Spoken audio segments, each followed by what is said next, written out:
Assalamualaikum. This first poem is titled Crafted by Allah the Most High. Crafted by Allah the Most High. Opportunities not limited by the sky. Thinking magnified by the leadership of Imam W.D. Muhammad. May Allah be pleased with him. He had a dream of entering the Kaaba, and that we all came in. Walking, walking, walking with this language on our tongue, looking down on not anyone. We are not the only ones with a responsibility, a duty to stand up for what's right, a mirror for each other who say we believe. Walking, walking, walking with this language on our tongue, looking down not on anyone. We are not the only ones Allah has blessed with life. We are not the only ones with a responsibility, a duty to stand up for what's right, a mirror for each other who say we believe. Walking, walking, walking with this language on our tongue. Balanced and sober, looking down not on anyone. We are not the only ones Allah blesses with light, magnified with believers of good faith, like the sun. The sun shines bright.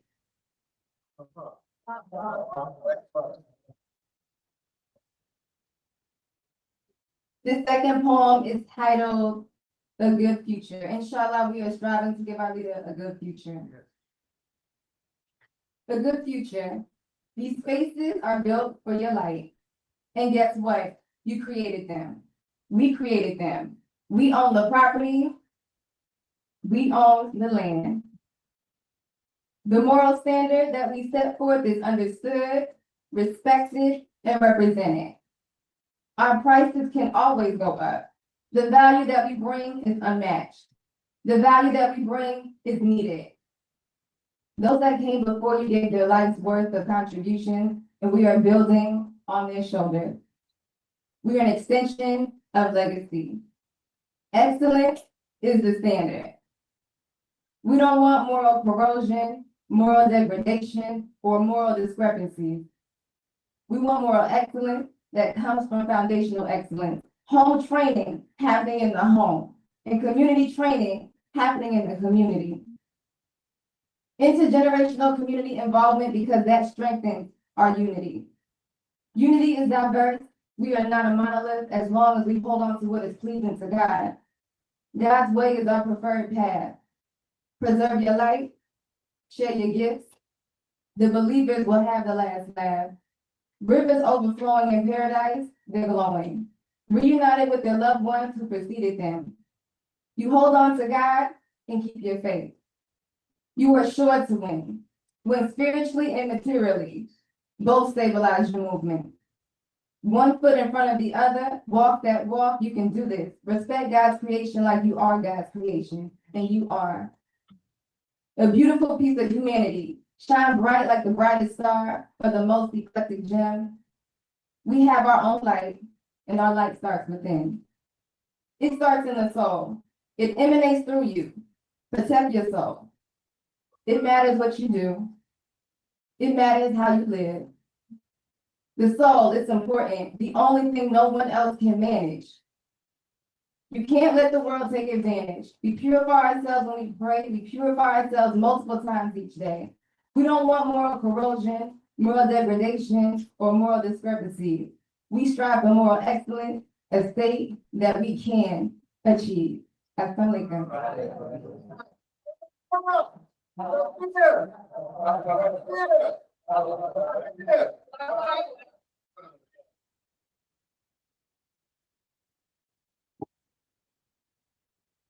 Okay, brothers and sisters.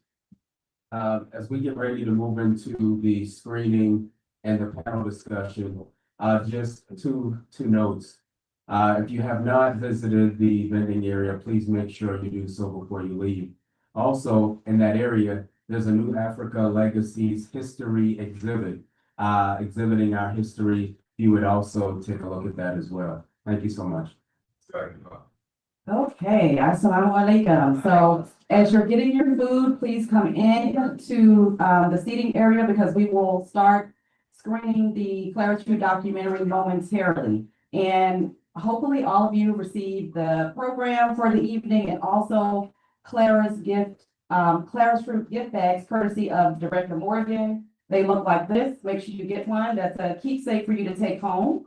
I just want to point out that on the back of your program, you will see QR codes for Brother Morgan's documentary. He's established a Claris Flute Learning Lab with the Smithsonian. There's a QR code on the back for that. His director's reel, QR code for that, and all the books, well, some of the books about Sister Clara Muhammad that are here on the table. The QR codes to purchase those are on the back of your program as well.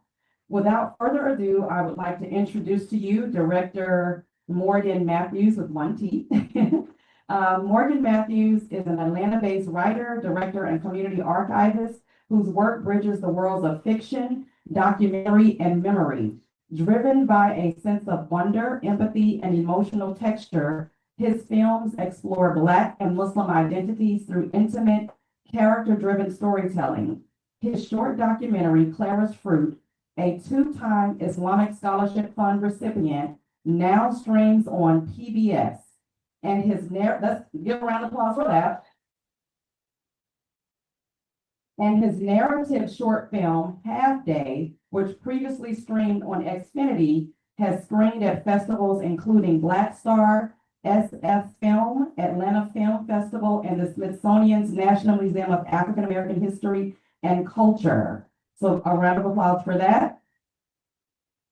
A recent first place and audience award winner at the 2025 Oscars Comedy Pitch, Morgan continues developing projects under his creative studio, No Texture. You can follow Morgan's journey on Instagram at Directed by Morgan. And again, his QR code is on the back. Without further ado, I bring to you Director Morgan Matthews.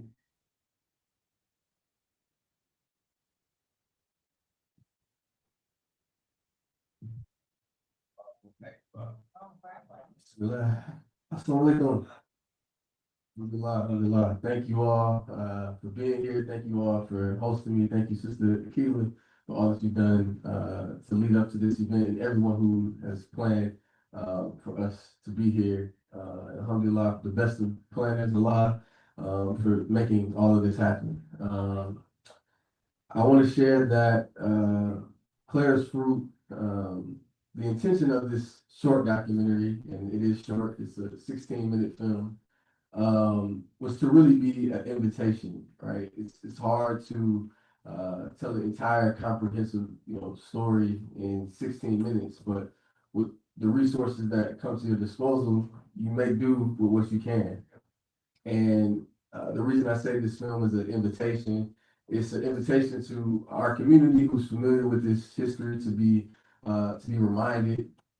It's an invitation for the younger generation in our community to understand how they got here and the labor and the love and the wisdom that went into building this community. And it's also an invitation for those that aren't as familiar with our community to learn, to understand, to investigate further about the richness of how Black Muslims have contributed to this entire country and to this entire world, because so much of the African American Muslim story is not told with nuance, it's not told with care. Amongst us it is, but for the rest of the world, right, there's still so much to be explored. And so Clara's Fruit is just that. It's a love letter to legacy, it's a love letter to our history, to our potential, and as it's an invitation, it's also an invitation for you to share it with others, right? Alhamdulillah, the film is screening now on PBS, so people around the country can watch it for free in their homes, on their phones. But I don't want to overtalk, and I want you all to experience the film. And afterwards, we're going to have a panel discussion with some people who are connected to the school system, some very important people who you all are probably familiar with as well. So without further ado, can we cut the lights off? Everybody. Perfect.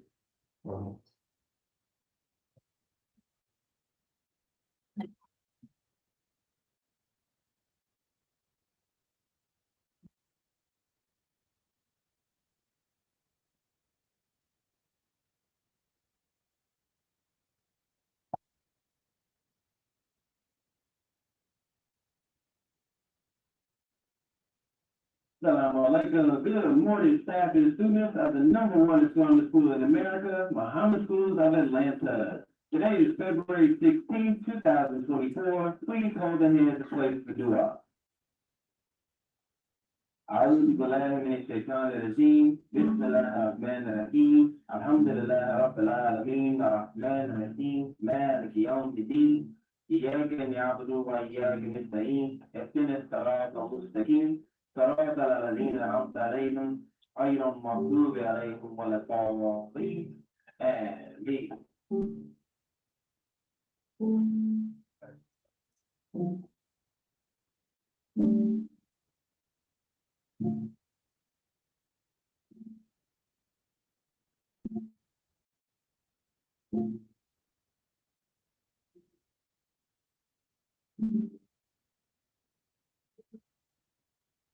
My name is Khalil Ali.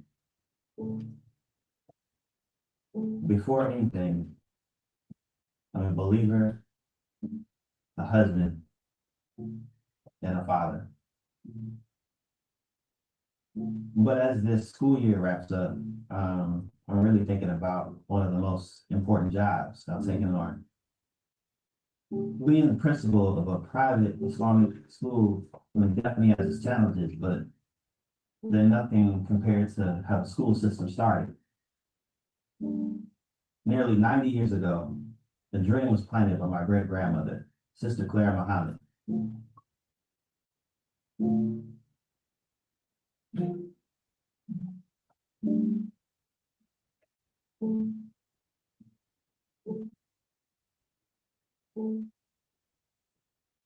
Assalamu alaikum. So let's continue the lesson on Sister Clara Muhammad. Last week, he left off at a point in 1932, when she and other members of the Nation of Islam began removing their children from discriminatory public schools in Detroit, Michigan. Now, who can tell me what came next? Aisha, go ahead. Well, the Nation of Islam community was slowly growing, and Sister Clara and other women decided to begin homeschooling their children. We have visiting with us today Imam Qasim Ahmed, who is a religious leader in our community. Imam Ahmed, we would like to welcome you to the show. Thank you very much. Okay, let us begin today's conversation by getting some insight into just why do you feel that there is a need for Sister Clara Muhammad schools? Well, first of all, the need for Sister Clara Muhammad School expresses a general need that we find in American society, really becoming more popular now, and that is alternative education from the public school system.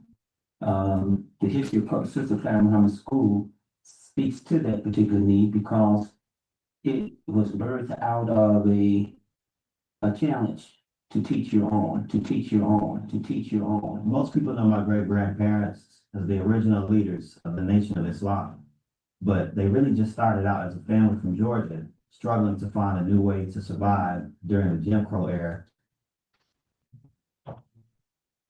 She was very strong physically, mentally, emotionally, and spiritually. She had great integrity. She taught me to remember Allah and remember Him much. And the next part is what? In the early 30s, Black children suffered emotional and psychological damage in the public school. Several concerned persons started private schools to save the children. One of the most successful of them began with members of an extraordinary group of people called the Nation of Islam. My name is Halima Muhammad Ali. I am the granddaughter of the Honorable Elijah and Clara Muhammad. When my grandparents eloped, they actually left the South, and then they moved to the Midwest. Near Detroit, they had their first two children, Emmanuel and Ethel. And then they moved again. And times just got harder because, that's when the Depression. So they suffered a lot and they moved around a lot. My grandfather would just get odd jobs to take care of his family, and it made it almost impossible to make ends meet. And then they gonna bow out the most much, all things to do, Lord, I would. My dear beloved brothers and sisters, I'm happy to be here. Happy to see as many as I do, such a group of people. We feel on each and every one will be happy after leaving this place, this building today. The Nation of Islam came about as a way to fight the terror, poverty, and poor education that Black people were up against in America at that time. A key part of this movement was the doctrine of do for self. It wasn't just a slogan, it was essential to every way of life, particularly how they focused on their children's education. Sister Clara Muhammad was threatened at that time in Detroit by truant officers and other officials to put her children back in the public school. And at that time, there were many negative concepts that were being taught, that the Black man or the Negro, what have you, hadn't contributed anything to education, hadn't contributed anything to world growth and development, that they were brought over here as slaves, that that they were brought out of the jungles as a favor by the white man. Because the public school was not teaching you about yourself. It was teaching you to be less than, to follow somebody else. Even the curriculum, all those kinds of things have been structured through somebody else's idea, somebody else's dream, somebody else's concept of you, that you were not equal. And so she determined that she was not going to allow her children to attend public school. When the school started out, of course, it was homeschool, and there were parents that were being arrested. The fathers, and they were being put in prison for not going to the draft, and also for not enrolling their children in the public schools anymore. Her strength in terms of refusing to put her children in school over her dead body, these are the statements that she made, really earned the name of Sister Clara Muhammad School, because mothers have a strong tendency for wanting to teach their children anyway.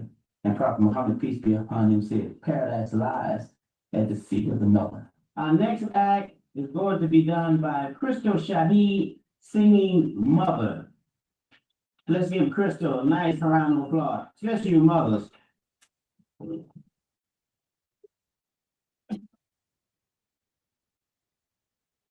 Mother, mother, so gentle and so sweet.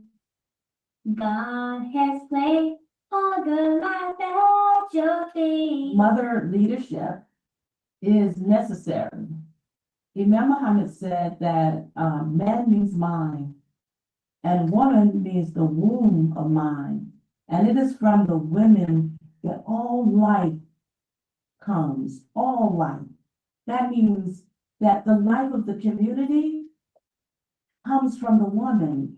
That's a beautiful song.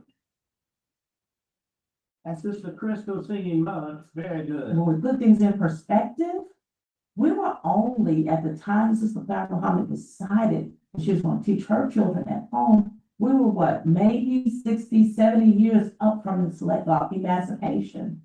So now here is a generation of people who still don't know how to read and write. When Sister Clara Muhammad decided that she was going to teach her children at home, she didn't want to teach her children. She taught adults how to read and write.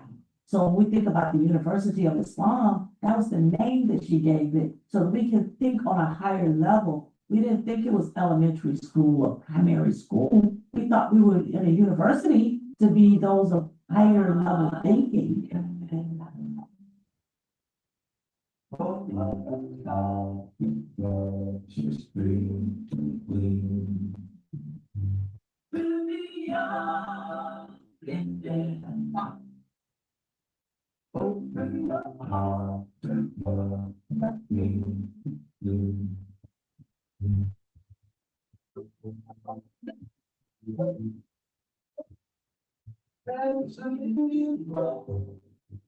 We moved from Sister Clara Muhammad's living room into the homes of others, and then into actual buildings and schools. So it grew from that to maybe 40, 50 schools that we had all over the country. Okay, what are some of the principles that Sister Clara Muhammad School espoused or uphold? Well, first of all, Sister Clara Muhammad School is an alternative school, it's an Islamic school.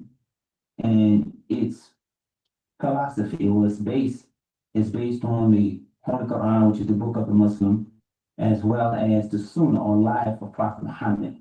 And this is the two basic fundamentals that we find Sister Clara Muhammad established on. Bismillahirrahmanirrahim. Alhamdulillahi Rabbil Alamin. Ar-Rahmanir-Rahim. Maliki Yawmiddin. Iyyaka na'budu wa iyyaka nasta'in. اهدنا الصراط المستقيم صراط الذين أنعمت عليهم غير المغضوب عليهم ولا الضالين آمين. If we establish our goals for Arabic and Islamic studies, then I think we'll be able to come together and create our methodologies of teaching Arabic and Islamic studies to our students. Assalamualaikum. How will we say Surah An-Nahl? Bismillahirrahmanirrahim. A'udhu birabbil nas, malikin nas, ilahin nas, min sharri waswasil nas, alladhi yuwaswisu fi sudurin nas, min al-jinnati wan nas.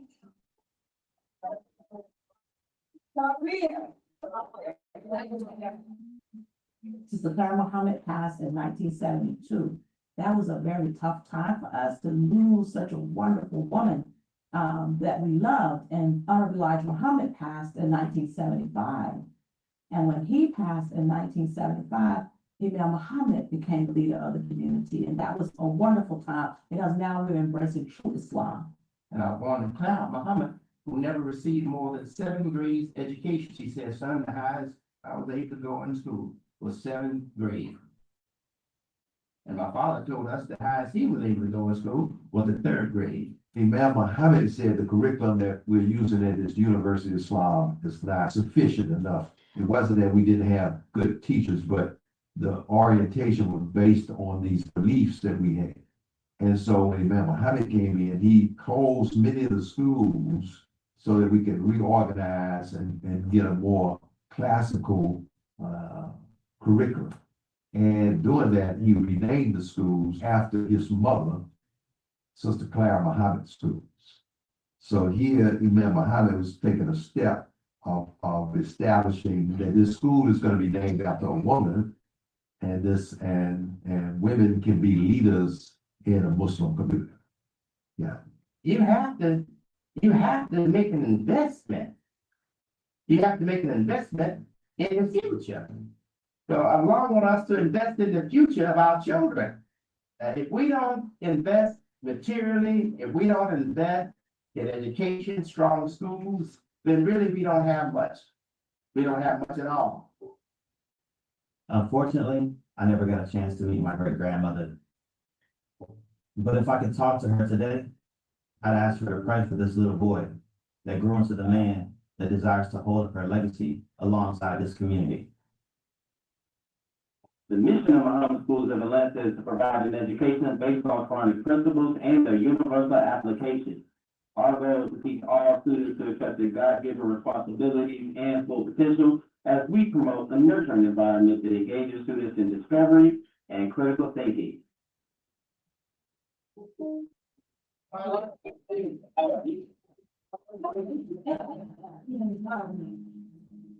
Secondly, order with the best of morals. Third, give a light and then enlighten. Fourth, cultivated and groomed by the excellent example. And on this 5th day, we are being harvested to share our bounties and wealth with the awakening world. We must step up, human beings. We must step up as Khalifas to do our job. We must fulfill our commitment to Allah and become leaders. I believe every child deserves to sing the song of happiness and success. to bloom like flowers and to be treated with delicate care. We must end the abuse, the neglect, the murder, and the disregard for our young. So many people are lost, wandering aimlessly with no purpose. They think that the only way for them to find out who they are or to escape who they are. We must ask ourselves, is war really the answer? Is it really worth it?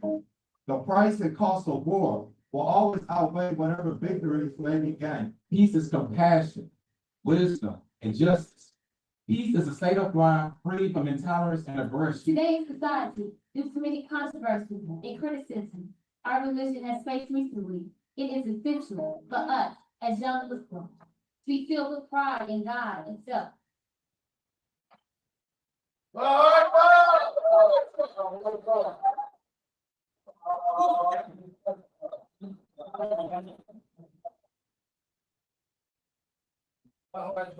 Let's give another round of applause for Director Morgan for that beautiful documentary about the life and the legacy of Sister Clara Muhammad. This documentary is a very important part of our history, and I'm glad that Brother Morgan has decided to put it into film and have it recorded for generations and generations to come.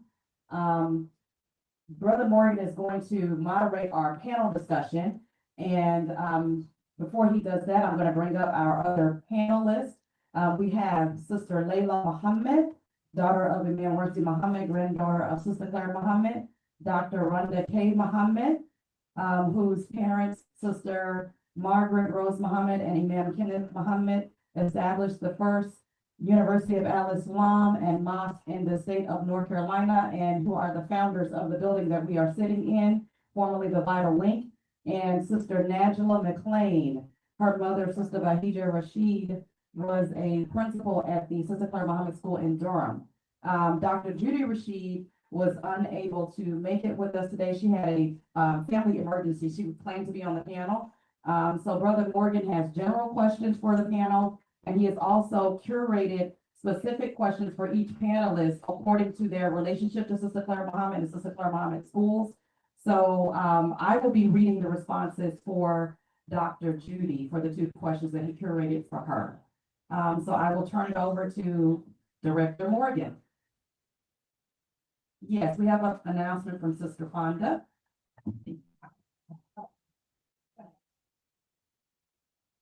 Assalamu alaikum. We apologize for the little mishap we had with food.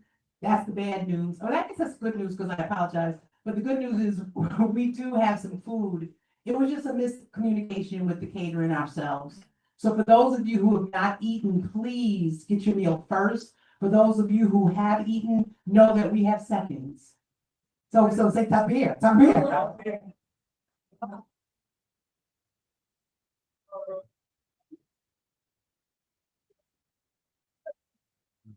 Assalamualaikum.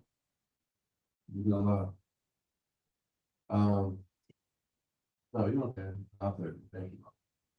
So before introducing our panelists more formally, I just want to take a few moments to talk about just the journey of the film, if that's all right. So to give folks some context, I did not grow up in this school system or this community. I took my Shahada when I was 18, 2 weeks before I went to Howard University. And I'm not the first Muslim I met on Howard's campus was a graduate of Clara Muhammad Schools in Atlanta, Sharif Abdul Malik, if you're familiar with that. And Sharif then went on to introduce me to my wife, Brianna Matthews, who's also a graduate of Clara Muhammad Schools in Atlanta. And so in terms of just this reality that, Allah makes no mistakes. This is a manifestation of that, right? I didn't intend years ago to say, one day I'll make a documentary about, Sister Clara Muhammad and her legacy. But I met people who impacted my life deeply who just happened to go to this school. And so as a storyteller, a part of my mission or North Star is to tell stories about the things that you're obsessed with, or that you feel closest to, or that you ponder over. And so this, uh, this school system, this individual, Sister Clara Muhammad, that Allah be pleased with her, that Allah grant her the highest ranks of paradise, and Allah expand her grave and fill it with light. And happy birthday to Sister Clara Muhammad on this day. It was just all written, you know, it was all written. And so the journey of this film started back in the spring of 2024. There was this opportunity to apply for a film grant called the Islamic Scholarship Fund. And so we applied, me and my team applied for this grant with this idea in mind of telling a story about the legacy of Sister Clara Muhammad. Alhamdulillah, we received the grant. But that was just the first step because, you know, filmmaking in some ways can be a very, very hard endeavor to encounter because there's so many moving pieces, there's so many things you want to touch on, and you need the resources. But it's not as hard as compared to what's Muhammad and Elijah Muhammad and all the pioneers did. Nothing compares, you know, in terms of what we went through, right? So we put out a crowdfunding campaign and we're able to raise a certain amount of money within 30 days, alhamdulillah. And that was what helped us get all the resources we need to make this film within 10 months, essentially. And from there, the journey of getting the film out is the journey that we're on now. So our first screening was at the Smithsonian National African American History Museum in DC. We screened it at some film festivals. We screened it at Masjid Al-Taqwa in Chicago. We screened it in Canada. We screened it in Atlanta a few times. And I'm saying all that to just share the reach of this story being viewed is critically important. And the fact that it's now PBS and people can just watch it, you know, is an amazing, amazing thing. And it doesn't happen with the screen went down, but it doesn't happen without so many du'as and just a labor of love and sweat equity from everyone involved, from myself to my producers, to our community. So, alhamdulillah. Thank you. All right. Looking forward to this discussion that we're about to have with our panelists here. Yes, look forward to a great conversation. So first up we have Sister Layla, who's a fifth generation African Bilalian American Muslim. She's an educator, community advocate, born in Philadelphia, raised in Chicago, and now residing in New Jersey. She graduated from the University of Islam School, now known as the Sister Clara Muhammad School System, name changed in honor of her grandmother. Currently, Sister Layla works with a team of educators on curriculum and policy in that 80-plus-year-old private education system. She holds a degree in child development, has extensive studies in behavior science, is a published author, certified domestic violence advocate, certified private mediator, and certified Reiki practitioner. For more information, please visit sisterlayla.com.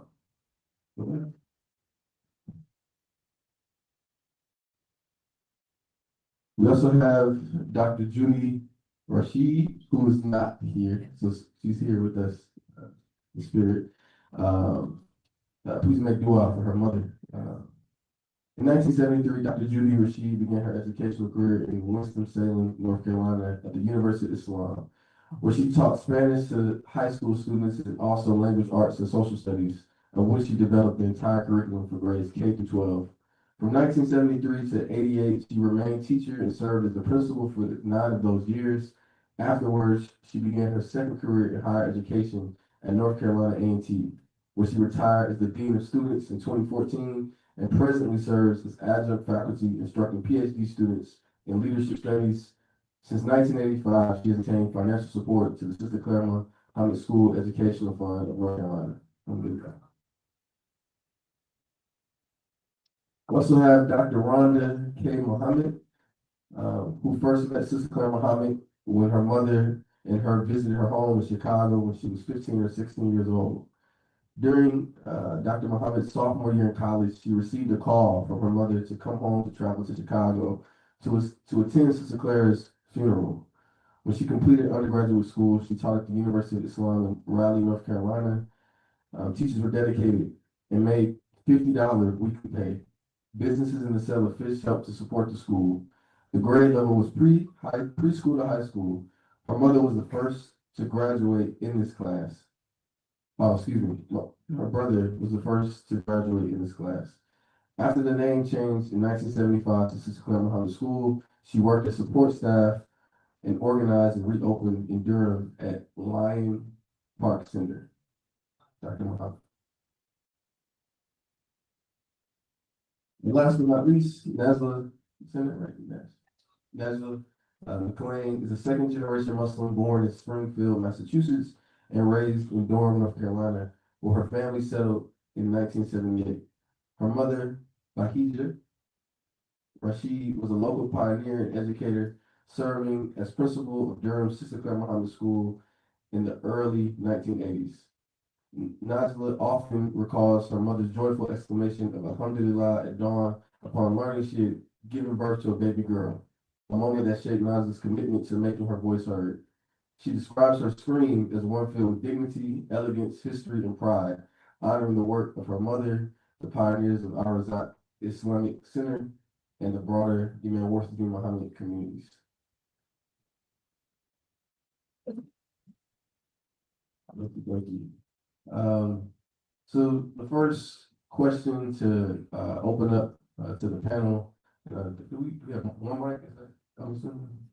It's okay, so. The first question to open up to the panel is, after watching the film and reflecting on the legacy of Sister Clara Muhammad, what comes up for you when you think about her, when you think about her legacy, and when you think about her impact? What are some of the first things that come to heart and mind?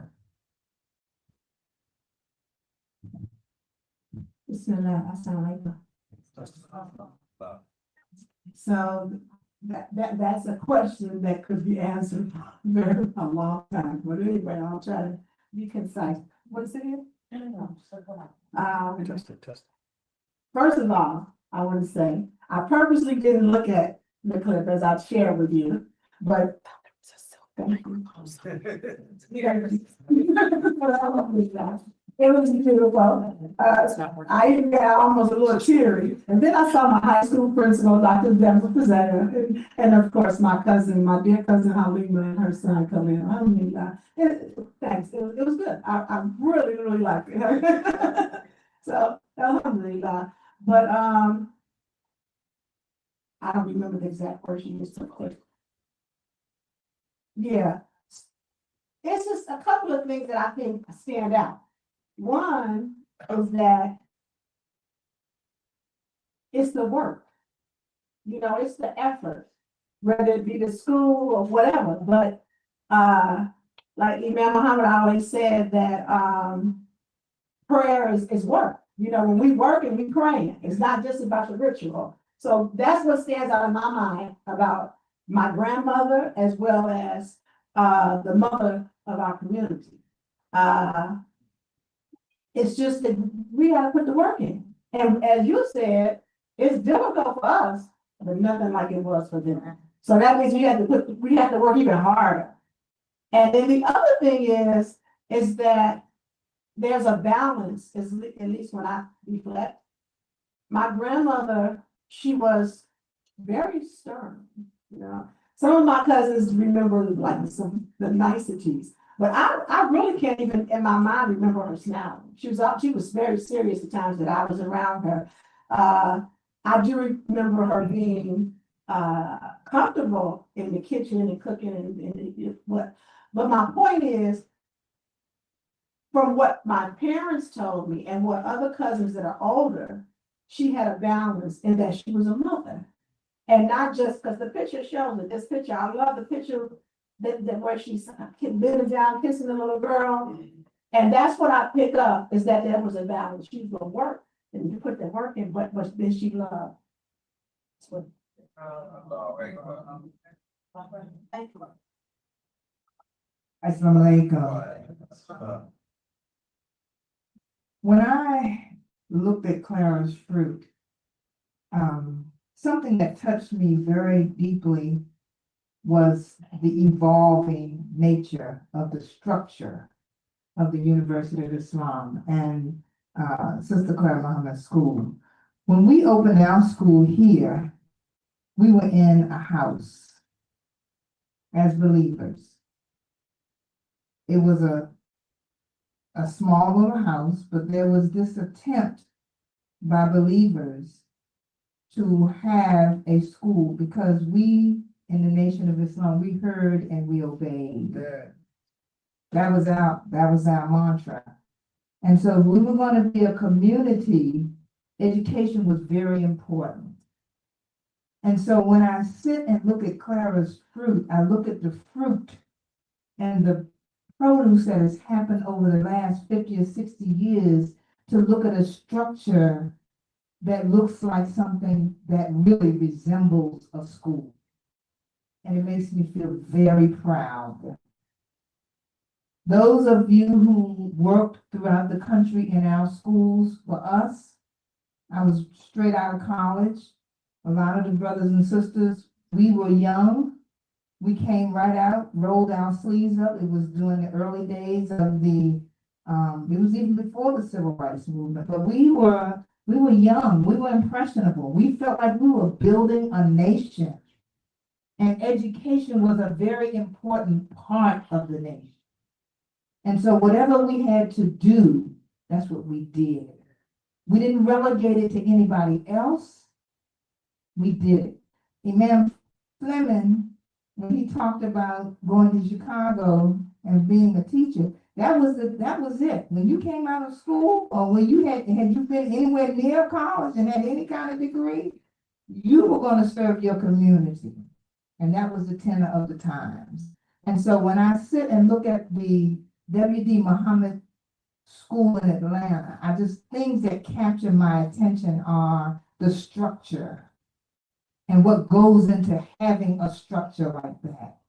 The light bill, the maintenance, all of those things, not just the structure, but what goes into maintaining that structure as well. And so as a young person making $50 a week, and my husband selling fish and making $50 a week, I say, Allahu Akbar, we've come a long way. So I want to pass it back this way. I think what I got from the screening was just the will and tenacity and the resilience of a stubborn woman who said, my babies ain't gonna be educated outside of my eyesight. They're gonna be right here. You can take me to jail if you want to. Like, it's okay. She knew what she was doing, and to see what that has become, as Sister Rhonda so eloquently just put it, is a great sense of pride. So I think, speaking as one of the students who was at Sister Clara Muhammad School back in Lion Park, is this not being something that was thrown away. Like, people might think we didn't have a choice or it wasn't, but they took care of us. It was intentional. And I still feel that sense of pride today. And even when I walk into certain spaces and certain rooms, it's because this is what got me here. And to see that is where it came from. So.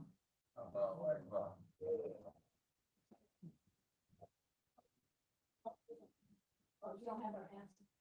Oh, was this, I have answered her. Oh, okay, oh, yeah. I hear you. All right. For this specific question, for Sister Layla, as the granddaughter of the Uncle Elijah Muhammad, Clara Muhammad, the daughter of the man Worthy Muhammad, how was the importance of education emphasized in the household? What specific things do you remember from your upbringing? Was there any added pressure even to do well in school because of who your family was? Okay, I chuckled on the last part, but in the household, the education, you asked what is it, what? How was education emphasized Yeah. in your household? So, cause, and we did get these questions, so I remember now. But the, what stood out to me in that question was that in our household, I'm specifically talking about my father and mother, okay? Because I was in my grandparents' household. I worked there at 12 and 13 for my grandfather. So he passed, you know, in a couple of, the hosting section, the kitchen. I served when the ministers came, then in the accounting office. But specifically for my parents' household, my parents raised me, and the education environment was the same as the Islamic environment.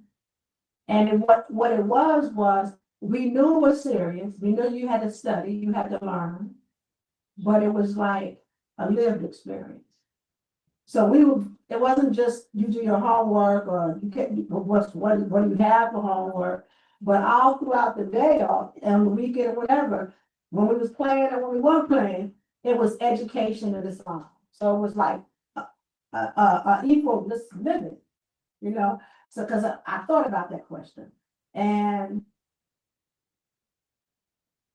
I think that again is balance. Because as a teacher of early childhood development, and they teach you and tell you that this is the development of the child from the infancy of the fetus to like 21 or something. But what I have learned is this human beings. It applies to us. When I was in school, my professor, Cheryl Triplett, she always would say, the children learn through play. Adults learn through play. That's why we always want to be better. Because you have that desire to be creative, to engage, to have fun. But we just have to learn, put that education within that. Thank you. Dr. Ronan, a lot of people can't say this, but you got a chance to meet Sister Clara Muhammad when you were a teenager. What stood out about her presence or how she carried herself, or any more specific memories you have about meeting her? Well, one of the things that stood out, going to the home of the Honorable Elijah Muhammad, I was young, I was an adolescent, and one of the things that stood out was the plastic coverings on the sofa. It was a beautiful home, much larger than where I came from.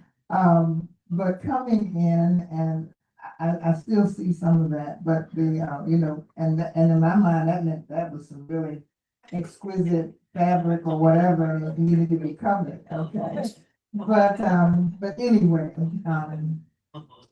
the other piece is I'm really trying to, as a 74-year-old, I'm trying to go back and think about and bring up those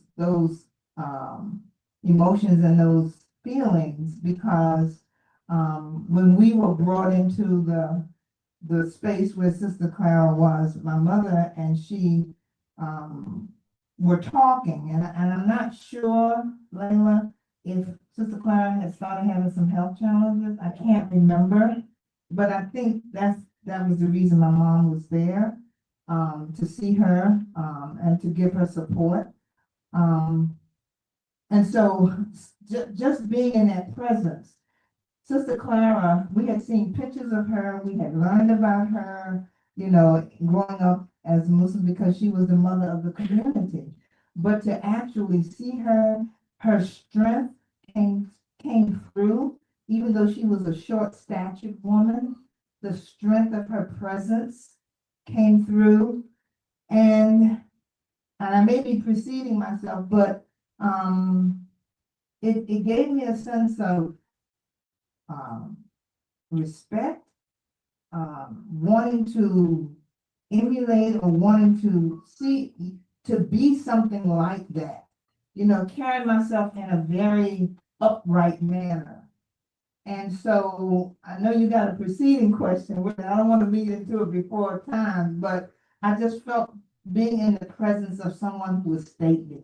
And you're right, she did not smile a lot. She was warm, but she wasn't just giddyish and laughing, and she wasn't that kind of woman. And so there was a tremendous degree of respect that I had And I said, wow, this is phenomenal. And then she and my mother went off in another section, another area, and they talked. So I wasn't a part of that conversation, but I was, in the environment and in the room initially. And so, do you want to lead to the other question? Because you asked about how did it impact me, and I think it did impact me, but go ahead and ask the question. Yes. Is that the next one in line or have? I'm going to make an order. Okay, that's okay. That's all right. That's all right. We'll talk about it. But I do want to take a pause to acknowledge how important this is, right here. You all share these, what we call oral history, right? Because as time passes, I'm glad it's being recorded.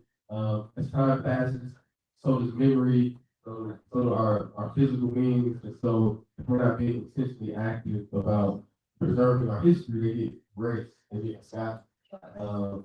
And then there ends up being this gap between generations, and in fact, start becoming gray. And so I just want to thank you all for sharing these stories. This question is going to be read, or this response is going to be read by Sister Keela, Dr.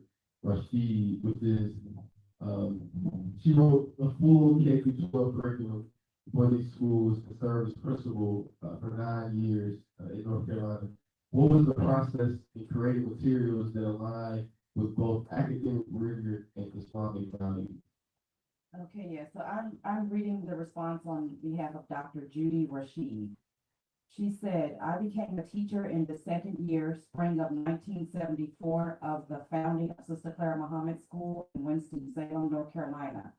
Specifically, I wrote the curriculums for language arts and social studies for grades K through 12. Later, I became principal. I developed the curriculum as follows and in this order. Step 1, a student needs assessment of important skills was developed through a review of various curricula of industry standards for each grade. In addition, meetings were held with the believers and parents and imam of the masjid, who served as the director of the school for Islamic guidance, in order to ensure that everything school-related aligned with the aims and goals of education as established by the then World Community of Al-Islam in the West.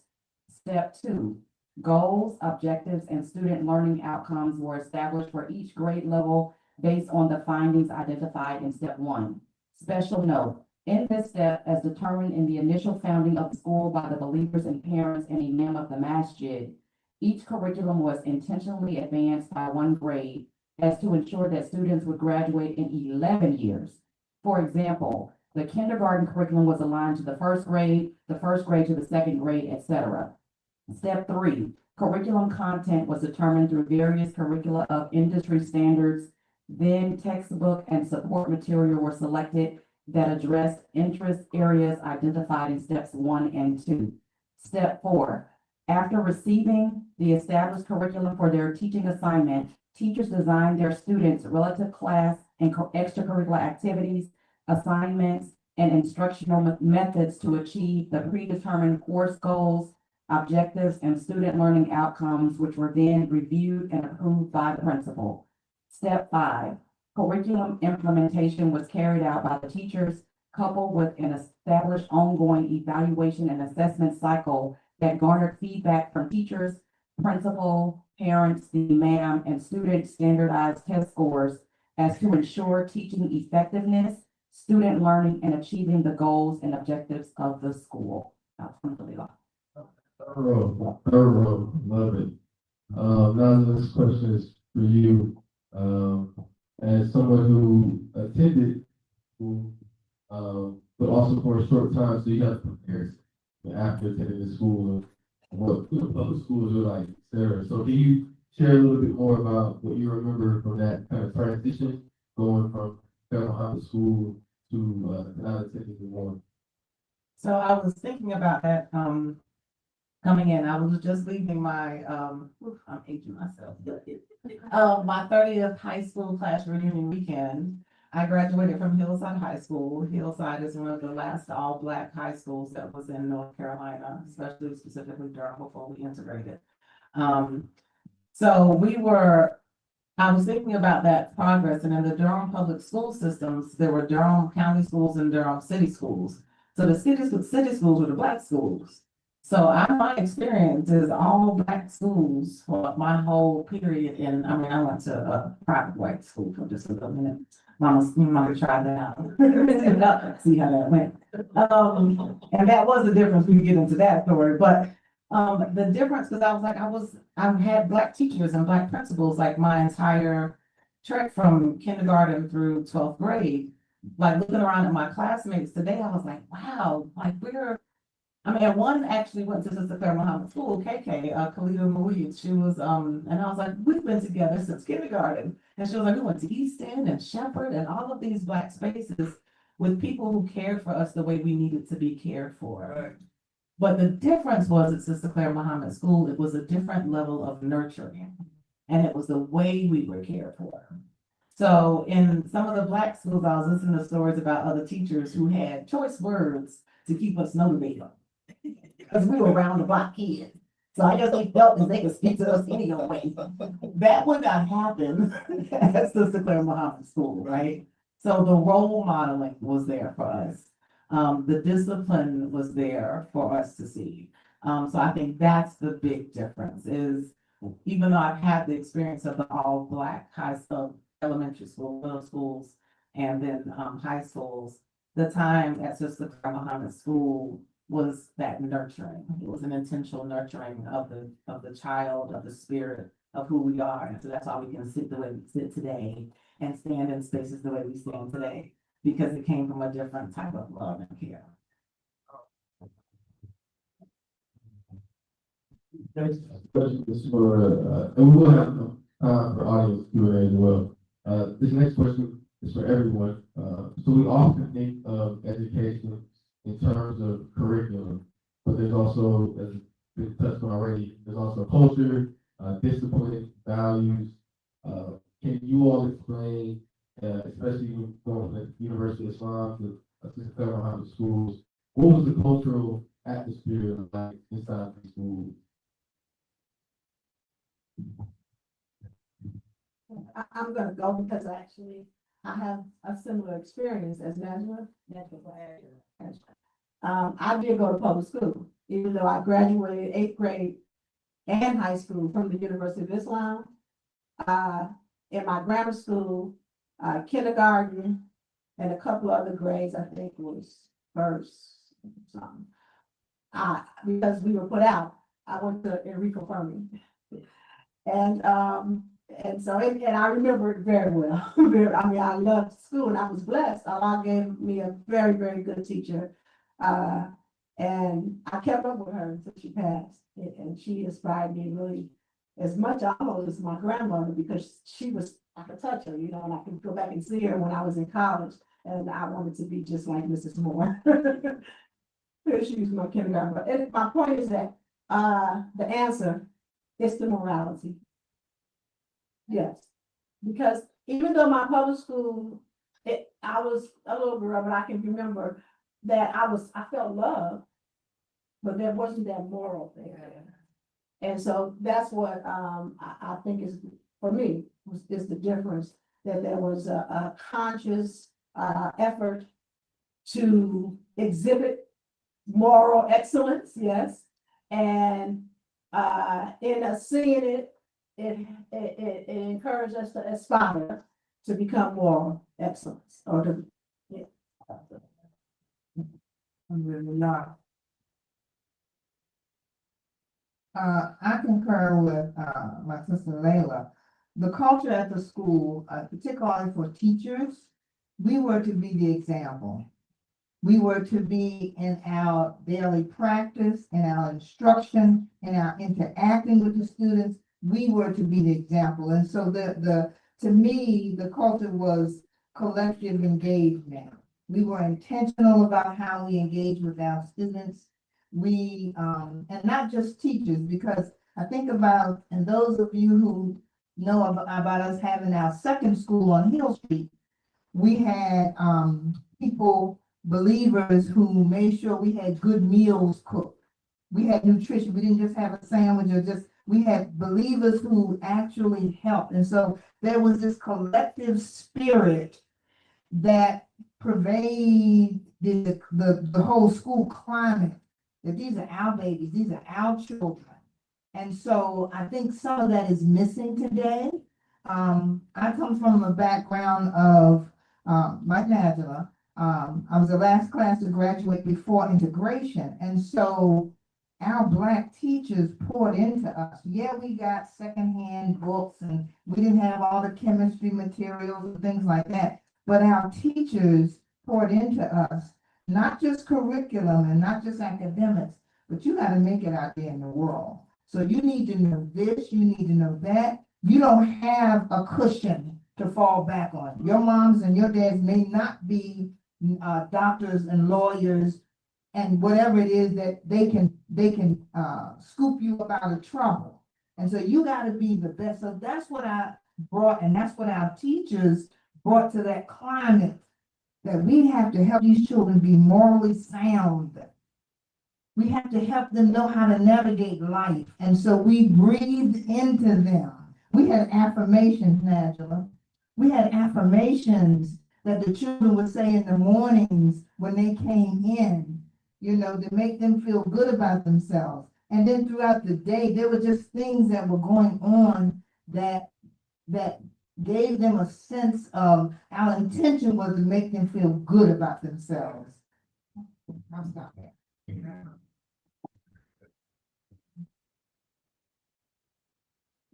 And I think, the only other thing that I would add to that, sense of culture is a sense of safety. I think that's really important. It's something that we did, so you don't have to think about other things, right? We could focus on being where we were, we could focus on friendships, we could focus on the affirmations, and never, like, I can't imagine being a child and having like armed intruder drills. Like that, to me, not that robs you of that innocence of not having to focus on the other craziness that's going on. So we had a feeling of safety, where we could laugh and play and roll around, but then, you know, we had to be in line for them prayers. We didn't pray with the going. So that it was still that discipline of things that we had to do, and we were eating good food that was prepared. So yeah, that was what resonated with me, was just that culture that absolutely involved a sense of safety. Thank you. It was making me think about this moment in the film, with the archive of, Muhammad, where he's emphasizing, you know, we have to invest in the future of our children. He said, invest in the future of our children. If we don't have that, we don't have much at all, right? And, this is very crucial. I guess it's very crucial. And speaking of the archives of the film, I want to give a shout out, again, a lot of award him for all the work he's done over the years. This brother in Atlanta, Brother Hassan Shakir, who is the founder of Aqua Media Production. So Brother Hassan has been documenting Brother Hassan has been documenting through video the community for the past 50+ years, and he graciously opened up his home to me and one of my producers for us to all right, we'll find anything we needed for the film. And it's not an organized archive, but our intention is to organize and digitize this entire archive. But alhamdulillah, we were able to use all the VHS archives you see in the film from the other side. So alhamdulillah. This next question is for Sister Linda as well. With the work you're doing today, what do you, with the work that you're doing today, what can you share with us in regard to the team of educators that you're working with on curriculum and policy for the federal high schools? So I'll begin with this.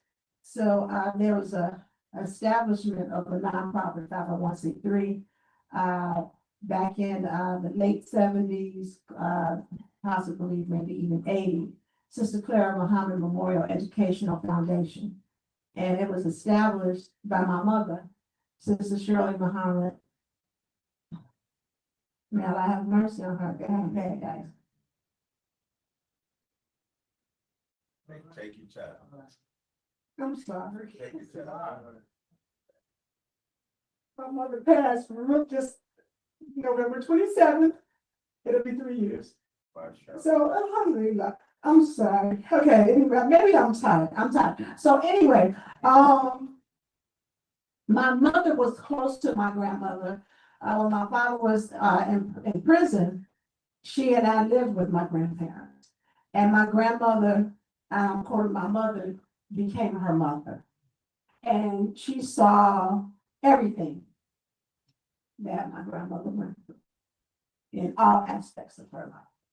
And so she wanted to honor her work. Thank you, brother. She wanted to honor her work. So she established this foundation, and she didn't try to figure out how to do it. She actually used to go to a resale shop that was run by some Jewish women. And she began to ask them questions about what they were doing. They told her. She asked my father, could her and some sisters open up the old clothing store, and could they have all the old shoes that were in there? And they opened up a resale shop, and then they started the foundation in honor of Sister Clara Muhammad, and gave scholarships to people in African schools, and it continued. They had what we call now our banquets, but they had something called the black and white dinners. They honored people like Harold Washington, the football player, etc. And this was all in Clara Muhammad's name for her. And then my mother needed to be closer to home to take care of my youngest brother, Sadi. May Allah have mercy on him and me.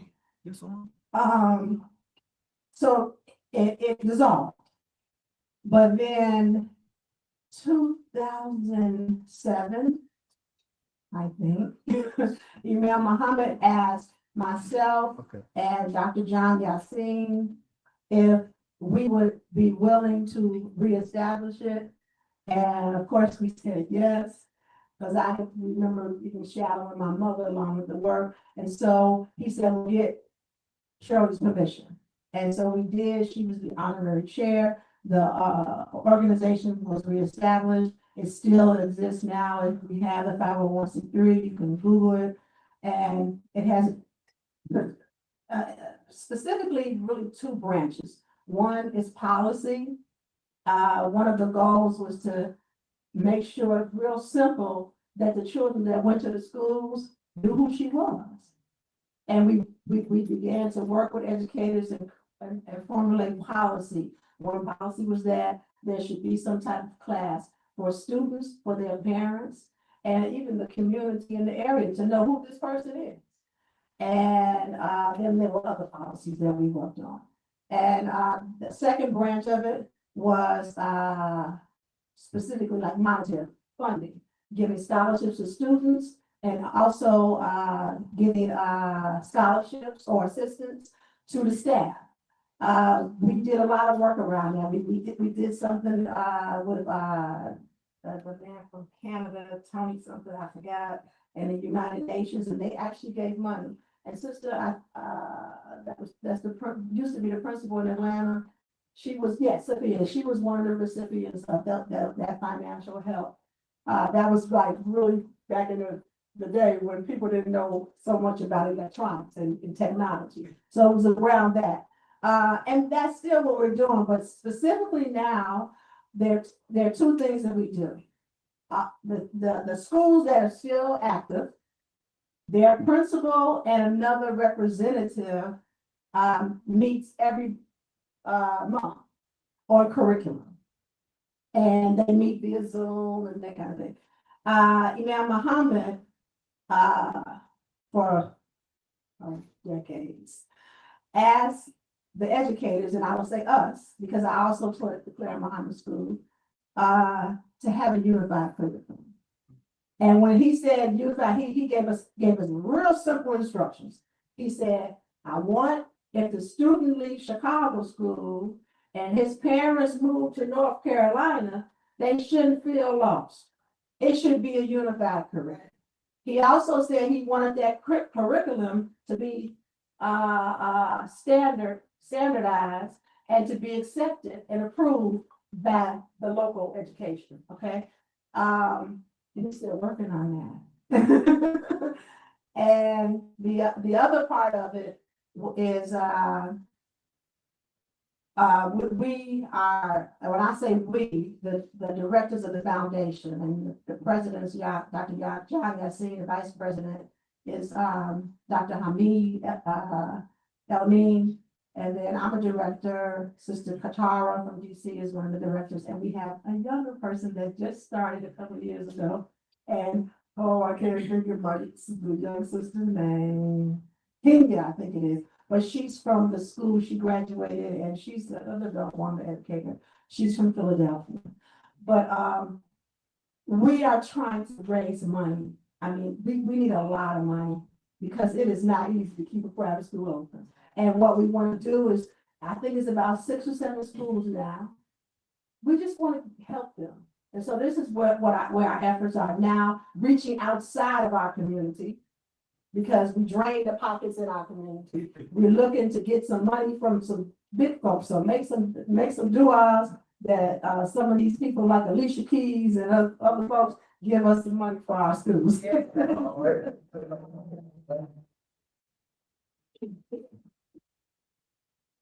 From Muslim athletes. Yes. Last few questions before we open up to the audience. And we have to kind of segue to more current, present day matters. Dr. Rhonda, as someone who's been a part of the teaching staff, administrative staff for the school system, what do you feel are the most urgent needs facing the Clara school network today? Just to lay the touch on it a bit in terms of resources, but is there anything that you want to specifically share as well? Yes. Some of the most pressing needs, of course, is finances. But I think even before finances is the whole notion of commitment. Commitment. During the early days of our existence, what we call the first resurrection or the first movement or whatever we call it, experience. Thank you, brother. During that time, we didn't know that we didn't know. Okay. And so we went out on faith. That's right. We did a lot on faith. We didn't look at others and think that we were less than or we were a deficit.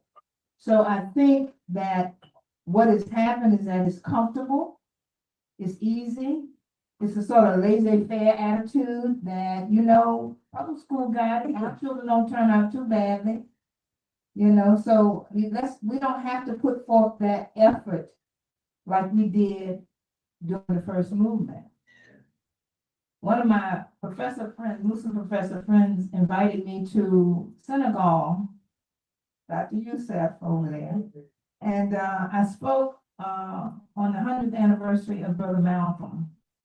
And it was but what I really want to talk about is the education. I admire him. I admire Brother Youssef because he made the bold move to move his children and his family to Senegal because he did not want them to be educated in the American education system. That's a bold move. Okay. And, what kind of bold moves are we ready to make at this point? We have, back in the 60s and 70s, we had 40 to 50 Clara Muhammad schools. We may have 4 or 5 now, and some weekend schools. And some of us struggle with those weekend strong and whatever we want to call them. We struggle to have that. But just a small dose of Islam will carry our children. And the moral fiber in this country makes it ripe for Islamic education. But do we have the will? Do we have the commitment to undertake this? Because if we don't, the generation after Angela is lost. Take it play. Take it play. I'm serious. They will not only not know about us, but they will be absorbed in this decadent way of life. And so it's important for us to think about these things and see where we are psychologically, spiritually, because it's one thing to quote the Quran and to say what Imam Muhammad said, but how many of us are putting this into practice and this is a part of our daily life? I'm just sharing. I'm not teaching, I'm just sharing. You know, and I'm gonna take 2 more minutes, brother. My father became a Muslim in 1954. He was a musician in Baltimore, Maryland. 4 years later, he moved to North Carolina. Put away his guitar, disbanded his band, the whole nine, okay? Moved his family, my mother thought he was crazy. Moved his family to an unknown place, came here, some people say $50, my daddy said 25, whatever. But he came here, left his family, came here to establish this way of life, plowing the ground, making it fertile. Didn't know from where monetary things were coming. 3 years later, in 1963, Malcolm X comes to our house and stays a few days. Duke University wouldn't let him speak. UNC would not let him speak. North Carolina Central University, my alma mater, would not let him speak because he was too radical. Okay? 4 years later, Muhammad Ali comes and stays a week because his title has been taken away from him. So how do you think this makes an impression on a 13 or 16-year-old girl? I just want you to think about that. That was my education. Before I went to school, that was my orientation. Kareem Abdul-Jabbar came to our masjid. Couldn't get through the doorway because he was too tall. But I'm a young black girl, seeing all of this, feeling a sense of pride. Poor, yes, but not really poor in spirit. Not really. And so I ask us, there are a lot of seniors in here today. But let's go back and reach some of our young people. It makes me feel good to see Morgan. That's right.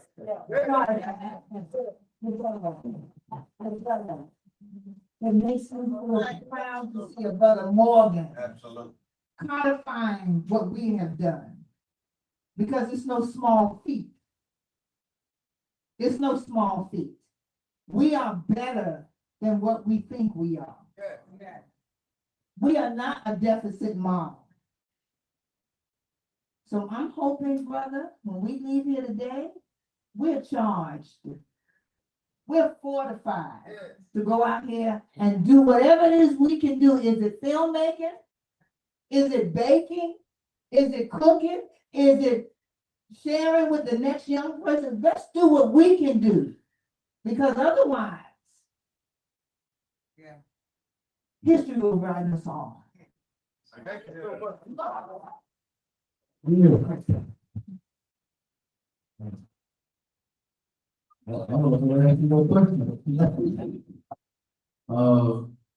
do want to take a pause before we open up to audience Q&A. The time just moves very fast. In terms of thinking about call to action, Dr. Ron shared a lot of powerful things, and I also want to share some work that our team is doing outside of just the film. So we set out an intention to have this social impact strategy where beyond the film, we want to do a nationwide project of oral histories of former teachers and students of University of Islam and Clara School. And that work has already started to be put on a website. But there will be a digital map. You can hover over a location or University of Islam or Clara School thing, and you can hear stories, you can read stories, you can look at pictures. So I just want to give a quick preview of that website. One second.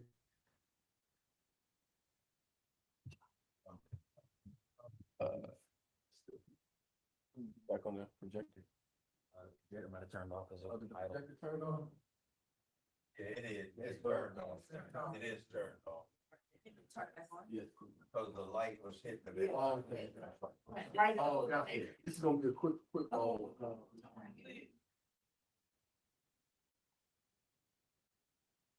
And then also, we're waiting for that, if everybody get one of these at the table, if not, we should have extra, but, inside, it's just a small token of appreciation, something that can be activated, are these bookmarks. And not only are the bookmarks reminding you, keep reading, it's part of all the technology that's in our face. It's in the bag, bookmarks in the bag. But also there's a QR code on the front where we just want some feedback on the film, what's your thoughts on the film. And then there's also an opportunity to continue supporting the resources our intentions for what we're doing. So one of those is this website that we're looking at now. It's still in development, but it is live, claresfruit.com. So if you go to claresfruit.com, you'll be able to see the film. You'll also get to get a little bit of better understanding of the journey of the film that I was sharing a bit earlier. That's on the sign right there. Me and his house, with all his archive. And then as we go down, this is what I was speaking on. So it's still in development, so it's going to be much more interactive. But we started collecting stories. We have collected about 50 stories so far between Atlanta, Chicago, and New York. But I'm sure some folks in this room who might be graduates or have attended University of Islam or Clara School as a teacher or a student, you have stories as well, and we want to hear those stories. So I'll give you a quick example of what that looks like. It's New York. Keep going, New York, keep going. Right there, wrong. I see. So here's an example. Brother Abdul Kabir Islam, New York, sharing a bit of his story. Here.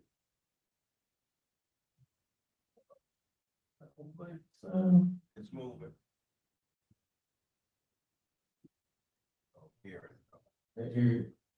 I don't think you're plugged in. Oh, I'm not plugged in?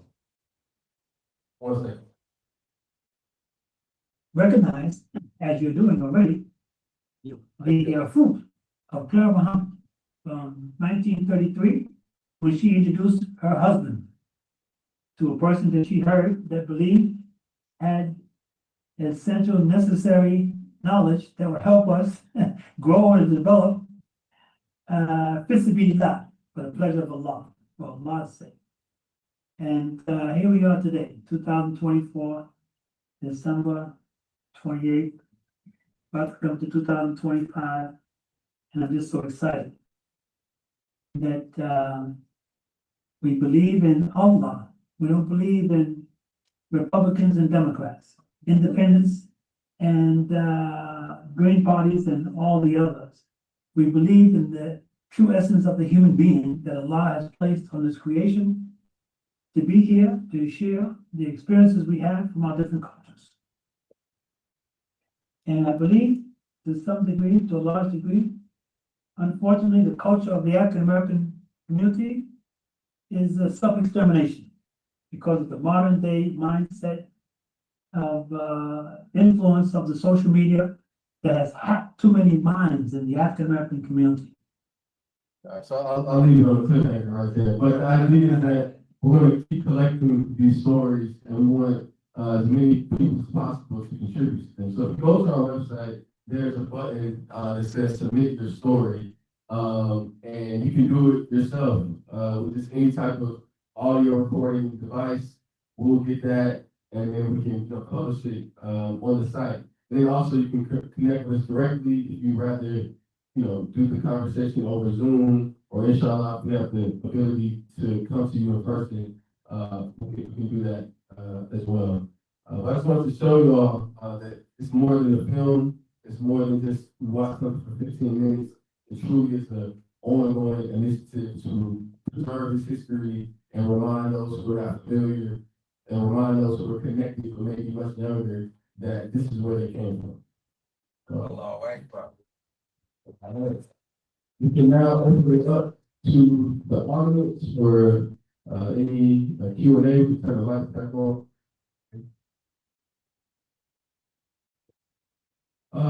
Not necessarily. You can just share, and we'll have it on there. So. We turn the lights.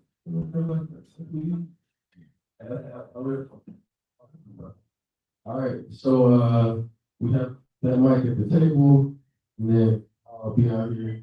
If anyone has a question, they can come forward.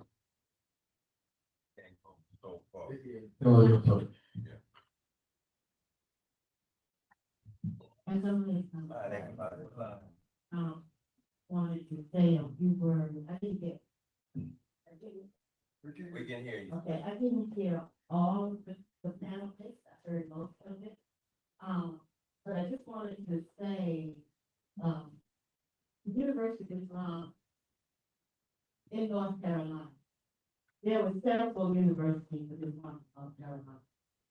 The first one was started here in Raleigh.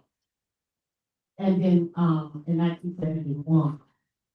And Imam on his wife, Mr. Mark, was emphasis behind opening a university.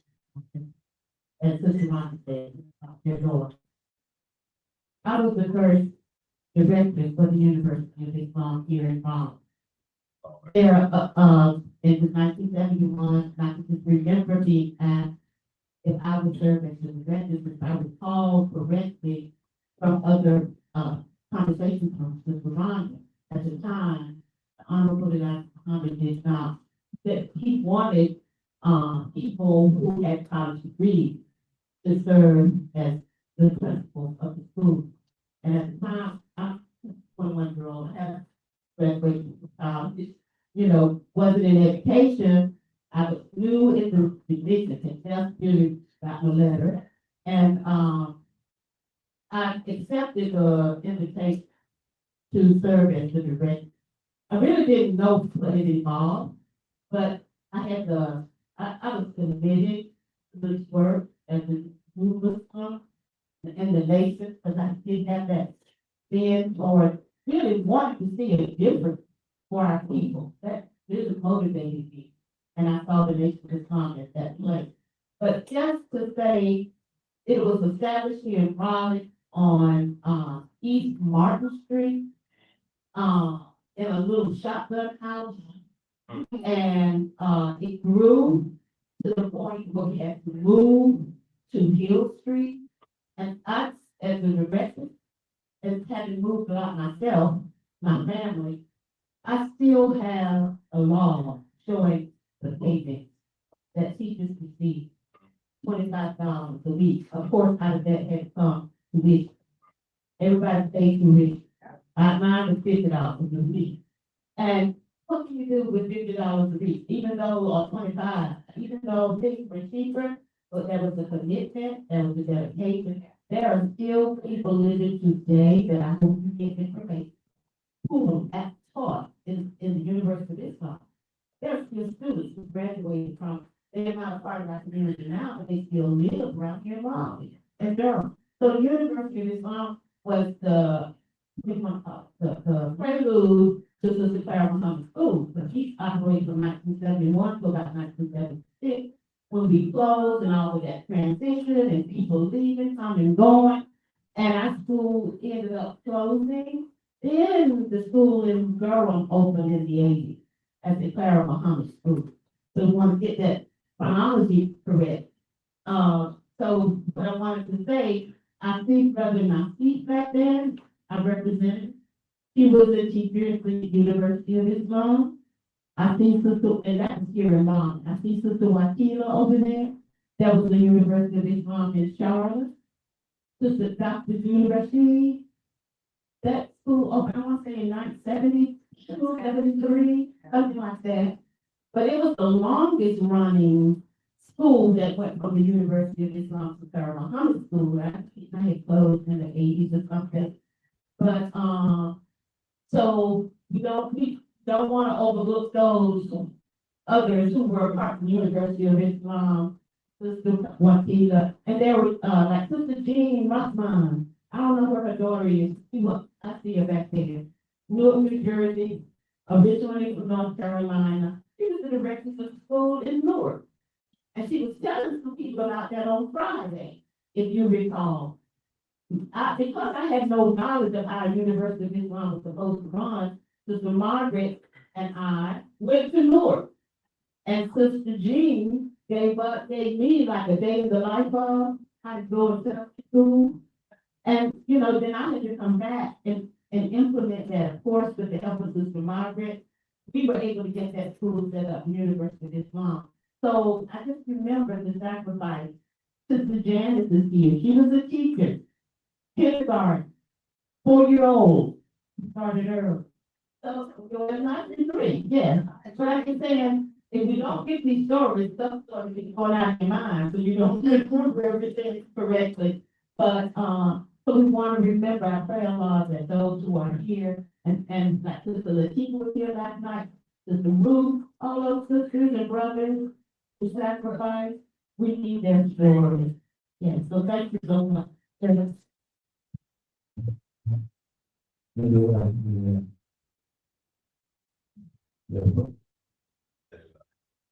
Everything that I said was so deeply felt for me. I started off with the Clara Muhammad School, actually tutoring when I was in high school. And then when I went to college, I worked as a teacher assistant at the Clara Muhammad School in Milwaukee, Wisconsin. Okay. And then when I graduated from college, I taught, right? Fresh out of the we got a dog for you. I taught at the Clara Muhammad School. And then I married a man who went to the Clara Muhammad School. And my mother-in-law, who is here now, was a principal at the Clara Muhammad School in New York. So I'm going to talk here to share something because I know how much it means for her. Oh my God.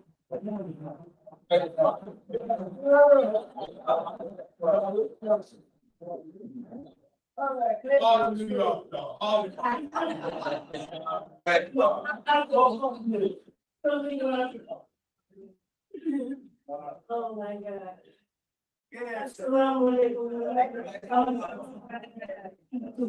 How's my family? It's my 50th year too.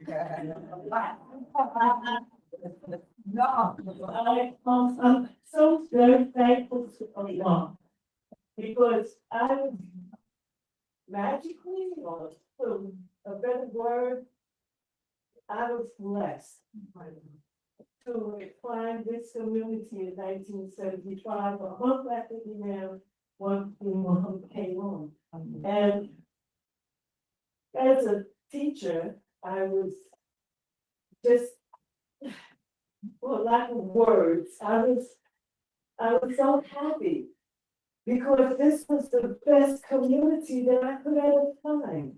And after I heard NFN Muhammad at a Mother's Day program, I said, this is my community. And I took my Shahada quiz. I didn't know anything about Islam. You know, my mother raised me as a Christian, and when I told her I was going to the mosque to listen, not even to become a Muslim, she said, if you go there on 116th Street, you take your suitcase and everything with you. Wow. As long as you live in my house, you do my way. When you get on your own, you do what you want. And there was wisdom in that from her because later on, I said, Mom, you raised me so open-minded. How could you be so close to something like Islam? She said, I didn't want you to get involved It's the wrong group. Now, what kind of wisdom is that? You know, and then I had a grandmother. I didn't understand why she would give her all to Oral Roberts. Yeah. I remember. I'm walking with shoes with hardwood. Yeah. Cardboard, on Fred Brown's, my sister's shoes. Come on now. Did you sneak out or did you wait till you got out on your own? I had to wait. Oh, I wanted to. Come on.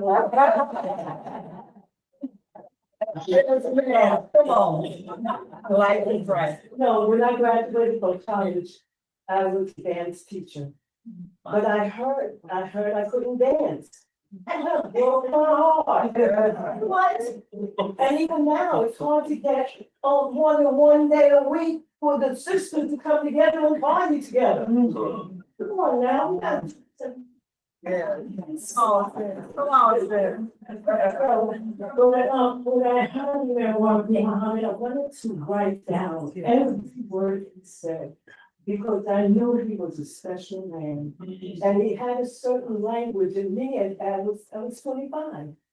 With that language, I learned about Islam, I learned about the Prophet, I learned about Allah. You know, I even learned for the long that they are alive. El benéfico, el misen y curioso. Y el, Allah es uno. Allah es el quien todos dependen. Alhamdulillah.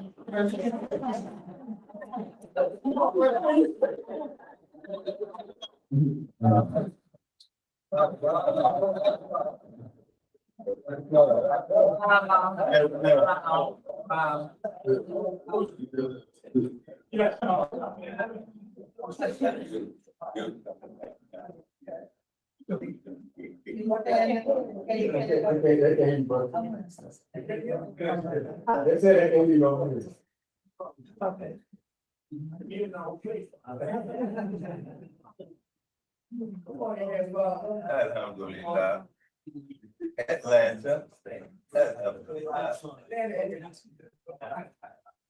Assalamu alaikum. There are 15 certified Muhammad full-time and part-time students in America. Yes, and we don't know, it's 15.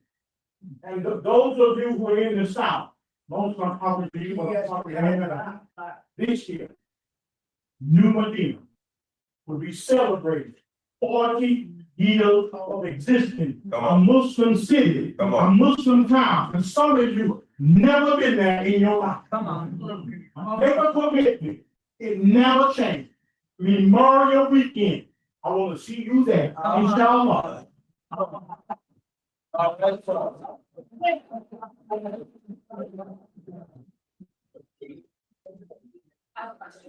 would just say, I am a third generation Muslim.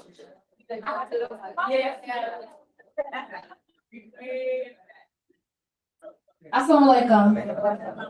My name is Angel Muhammad. I'm a third generation Muslim, right here from the Raleigh-Durham area.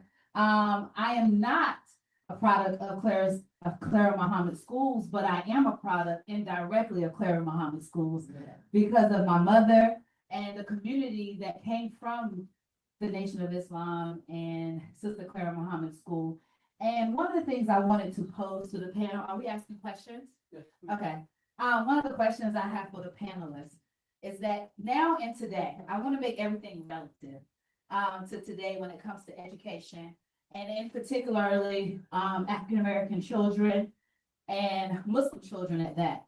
I am an early educator, child development. I manage our child care center. I'm in the process of finishing up my master's in public administration and policy. So I identify.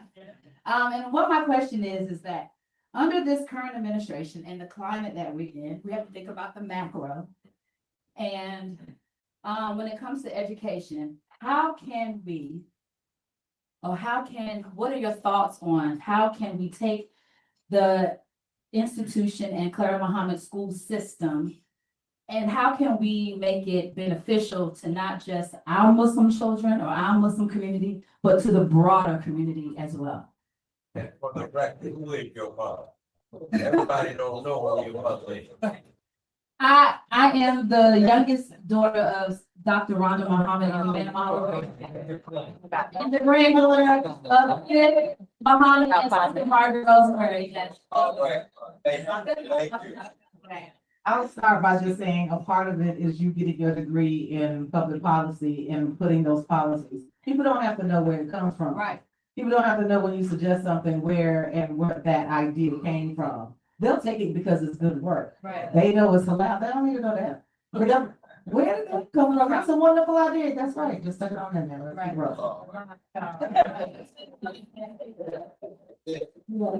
I totally agree. And I would say that we should do what we all do, because I know that all these sisters in here and the brothers gonna bear witness.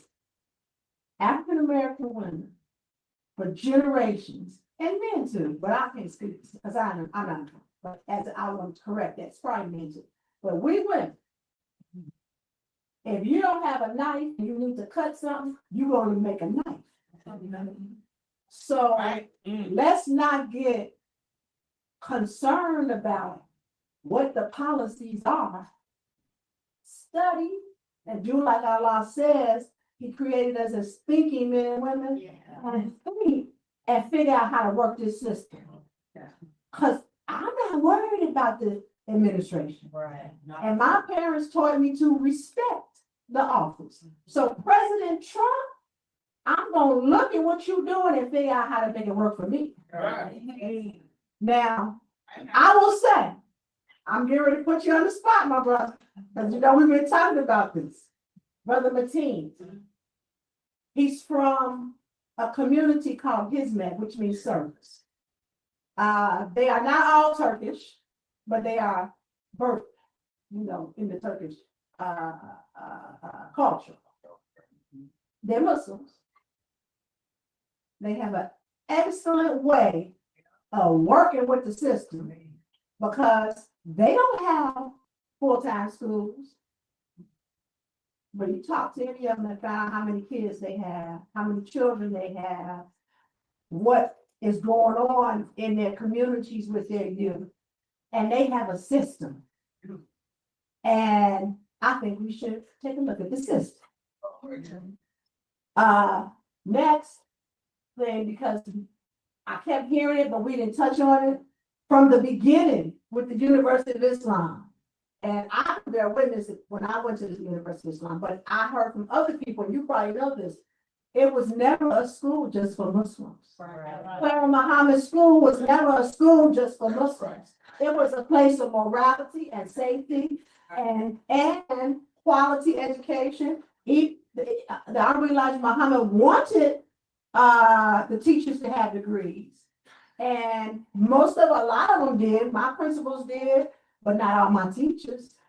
But all my teachers, they had the commitment and they had the faith to educate themselves outside of those walls.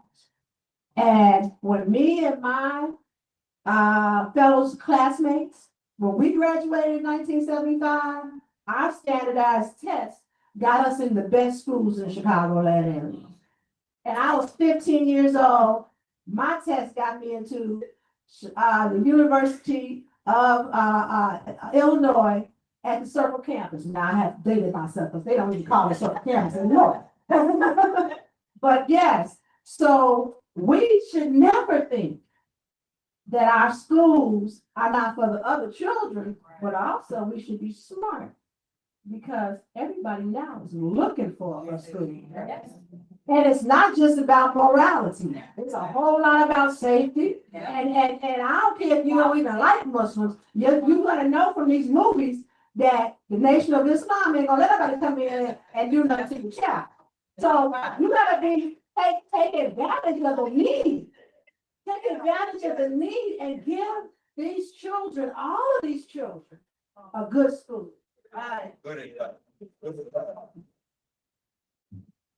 I want to read Dr. Judy's response. This, Director Morgan asked Dr. Rashid, what advice would you offer to young Black Muslim educators today who want to teach, lead, and shape new models of education? So I'm going to read her response. And whatever they seek to do, think, or say, I would advise them to first come from a place of humility, gratitude, steadfast commitment, and service to Allah. Taking this stand from the inception of seeking to carry out their desires as an educator will shape their professionalism in extraordinary ways, well beyond what they or the world has seen. I would further submit that taking such a position as described above is the key to realizing one's true professionalism that surpasses all the degrees, prior training, and work experience that one may have obtained. A vivid example of this statement is as follows. Though all of our teachers were college educated at Sister Clara Muhammad School in Winston-Salem, North Carolina, one of the best decisions that I made as a principal was to hire a sister in Damascus with only a high school diploma to be the pre-K and kindergarten teacher. She just loved children, loved the religion through her active service in the masjid, and was a remarkable mom. She taught dozens of Muslim children who went on and achieved many things, including her own daughter, who is now a PhD. Wow. I too am a living example of having been instructed by a beloved community of ardent believers and a determined imam to educate our own when I was a young 21-year-old college graduate. I took this inspiration with me after 15 years at Sister Clara Muhammad School and went on to obtain my doctorate because I owed my Lord and my community to be the best that I could be as we had instructed the students to do so. As a school, we demonstrated our commitment to Allah on a daily basis, to exude excellence in everything we did. As a collective, we were determined to do what we said we were going to do. Again, to educate our own. Most profoundly, we were guided by the words of the school song, which we're going to sing in just a few, which we sang very often throughout each week as a reminder of the path that had been laid before us by Sister Clara Muhammad. If you were to find a student today, and there were both Muslim and Christian students,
example of what we've been talking about. Yeah. That commitment. Her mother failed 92, right? 96. And she's taking care of her mother. That's why she can't be here. Right down here. But she still put the work in. She emailed, she sent the answer to the question. She said, I'm inspired by her. Yeah. So please, let us speak. What's her mother's name? She told us in an email, but please let's thank you all. Yeah. Oh, she's 96, well, she could be 106, we don't know. So let's keep praying for her, that whatever the case, whatever Allah has planned for her and her daughter, her family, may it be smooth and easy and just reward them. But that's just this. Thank you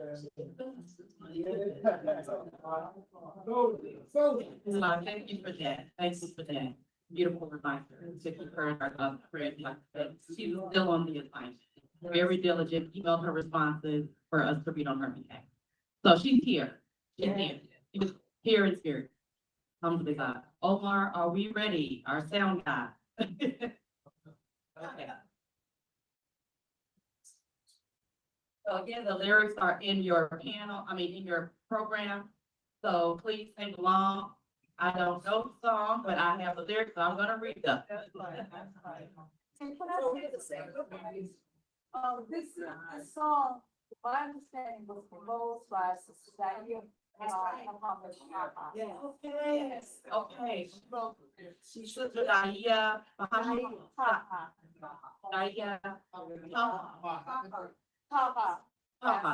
Okay, thank you for that. We will need to give her credit for that. Inshallah.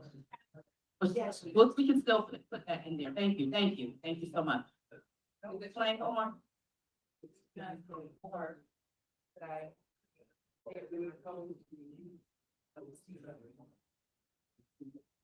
I may just play it from my phone and just hold the mic to my phone for the length of time, because we do have to get Brother Morgan to the airport. Oh.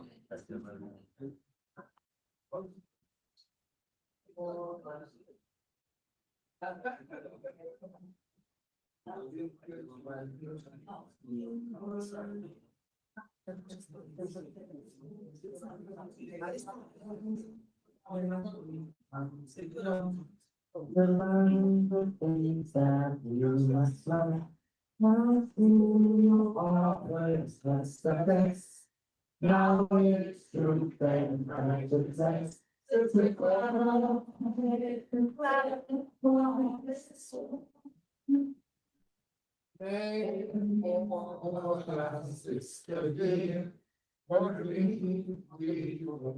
Right here.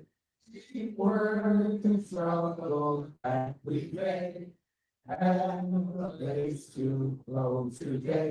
Sister Clara Mohammed, Clara Mohammed, so we will have the forgiveness. God has done deeper. Say it, from his family, us. Give it to others, it's her. How proud we are to wear her name. Her memories we hold dear. She opened the doors of knowledge for us. We thank Allah for her blood. Counts not only made. This will remember her name. For we will our future strong. With the proof that she stood on. Sister Clara Mohammed, Clara Mohammed soon. Allahu Akbar, Allahu Akbar, Allahu Akbar. Before we do that, I just want to thank, small tokens of appreciation to Director Morgan and our panelists that are here with us today. So let's give another round of applause to Director Morgan, trying to eat. And, Sister Layla, thank you so much. Small token of appreciation. Dr. Rhonda, Small token of appreciation and beloved Sister Nessa. Thank you so much. And we will get to give to Dr. Dr. Judy Rashid. So again, thank you to our panelists. Thank you for Director Morgan for flying in. Thank you again to the Imam Worthy Muhammad 50th Golden Anniversary Interfaith Planning Team. This wouldn't be possible without them. Round of applause to the Interfaith Planning Team. Thank you to Brother Omar Griffin, our sound and tech guy. Omar, take a step out so we can give you a round of applause. Thank you to the brother, to Imam Salami Muhammad, Sister Munda's son-in-law, the facilities manager who helped us with everything. He purchased the screen so that we would have, an adequate viewing coverage for the documentary. So thank you to As-Salam Islamic Center. Thanks. Son. Son-in-law. Oh, I'm sorry, that's her son. I'm sorry. That's your son. These are her daughter-in-law, I'm sorry, her son. So thank you to everybody. Thank you to the Nexus for hosting us. Yeah, and Imam Oliver. Okay, I'm just getting off of you. Thank you to everybody. Imam Oliver, are you still going to come forward and acknowledge the educators from the Raleigh-Durham area that were associated with the Clara Muhammad School, or are we just gonna have everyone to stand that? Okay, so anyone that attended University of Al Islam or Sister Clara Muhammad School, or you were a teacher or were affiliated in some way, please stand up. Regardless of where you're from, around the country, give yourselves a round of applause.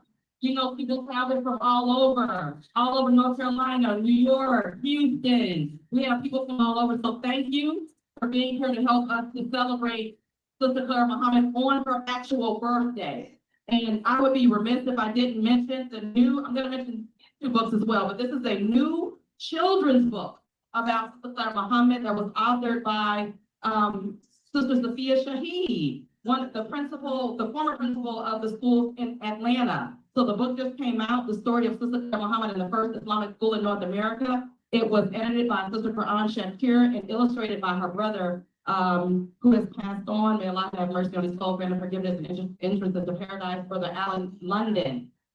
The QR code is on the back of your program. You can scan the QR code and order your book through Sister Quran's publishing company, Bubi Publishing. And then also, there are QR codes for the purchase of the 2 books, Volume 1 and Volume 2, Mother of the Nation, Clara Evans Muhammad, wife of Elijah Muhammad, mother of Imam W. Muhammad by Dr. Arzakia Muhammad. It's a 2-volume book. May Allah have mercy on her soul, grant her forgiveness and entrance into paradise. Yes, we're gonna let Sister Layla speak. Okay, yes. If we look on the social media spaces, we may be able to see a program. It's on now. It's on right now. Yeah, they're doing a program in reference to this book today in Atlanta. The other thing I wanted to say, because I thought I would figure out a way to bring it in, but I didn't. So if you see the common picture of my grandmother, I have her watching.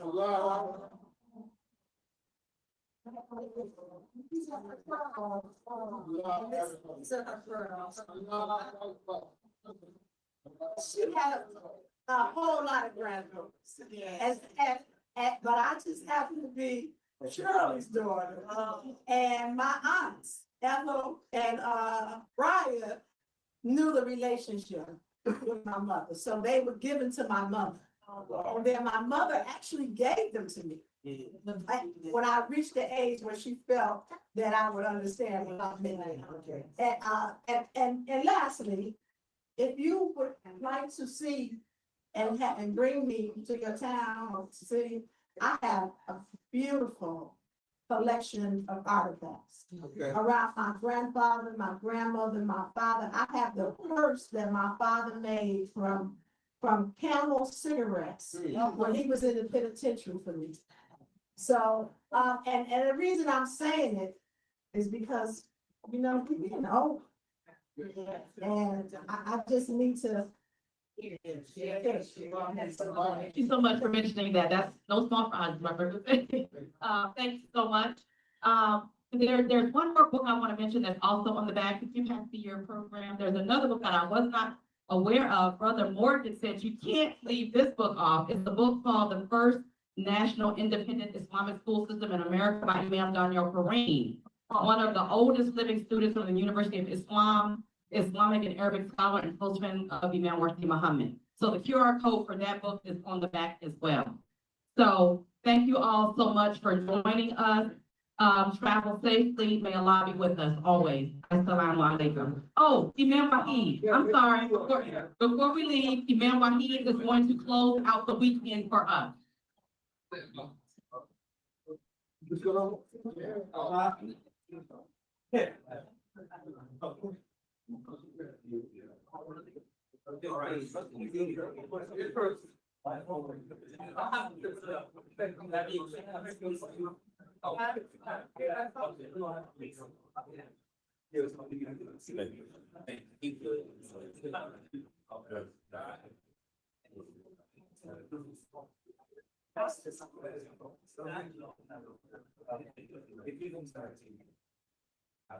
Assalamu alaikum.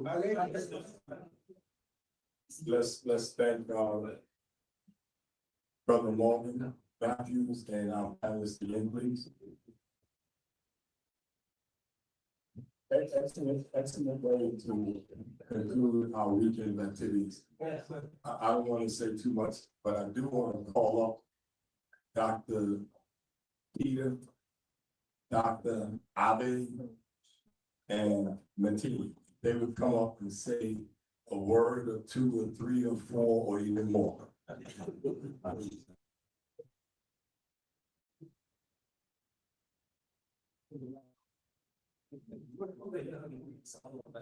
You want to stand? I'd like to stand.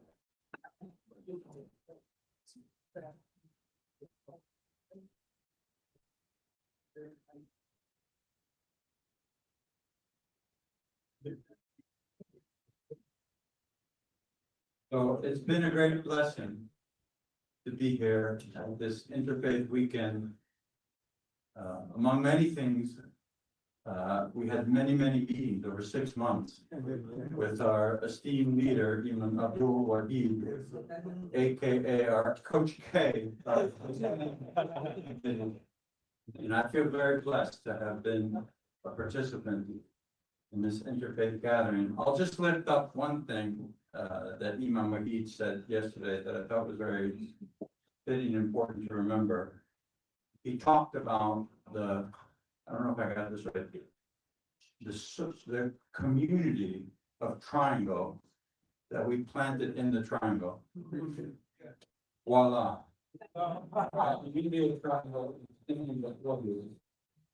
And he also said 3 times, not to make a big deal about 3 here. Action, action, action. So I feel convicted.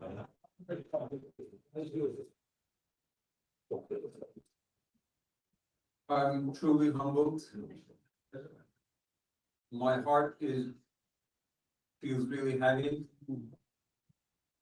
I just want to thank, I'm really grateful to be part of it. I want to thank Imam Wahid for allowing us to be part of this. And for me, my wife, and for our entire community. There's a saying in our community, it's very well known. It's a quote from Imam Sayyid Nursi. He says, when 2 people get together, the power is normally just 2, 1 and 1. But if they stand together as true brothers, the power will be 11. So that's how I feel with Imam Wahid. Inshallah, we have many things that we'll do in the future, and keep us in your prayers. Thank you again.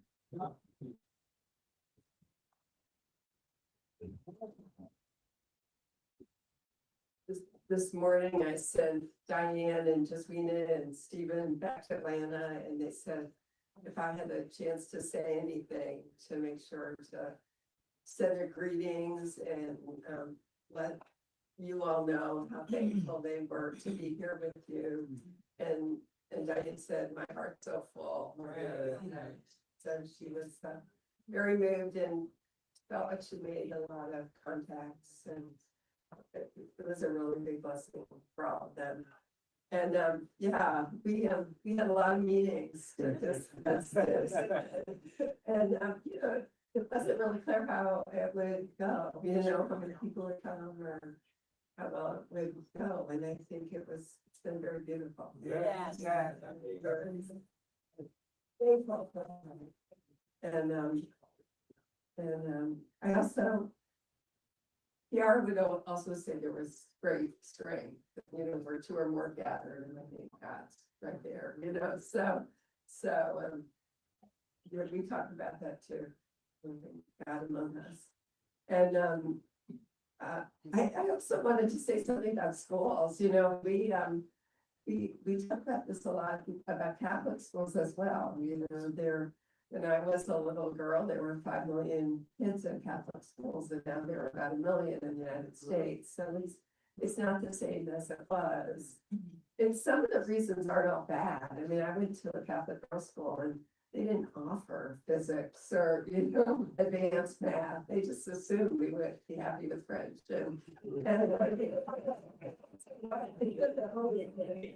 So I've never seen any reasons that Catholic schools really work better, you know, but I think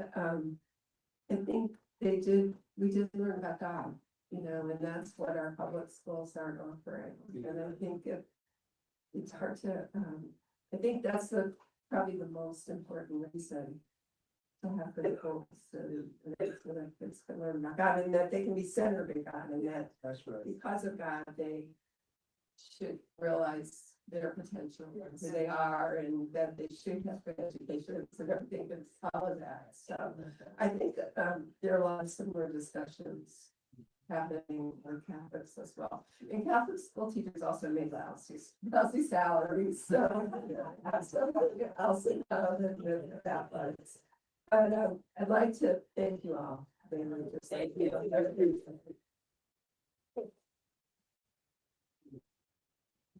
We're gonna ask you all to pray for the success of our new group effort. We're not playing, be serious. We are very serious. I would like for the planning team to please stand one last time.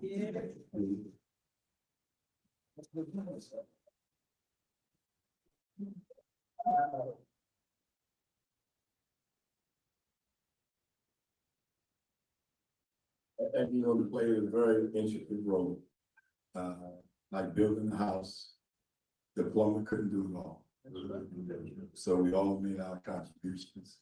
And again, we pray a lot that we be successful going forward. And we do intend to do this again. And as our law says in the ground, early, your future will be better than your present. We believe that. So get on such.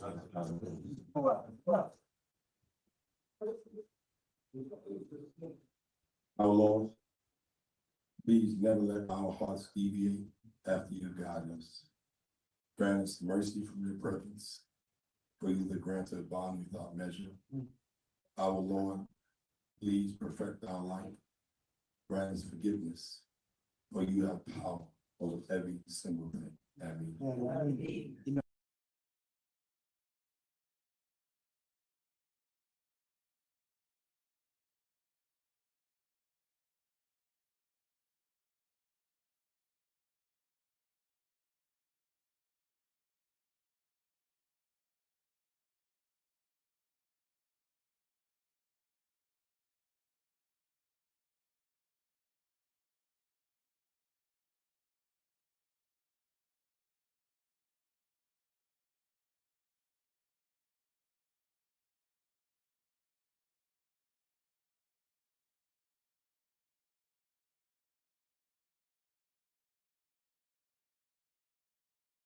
Amen.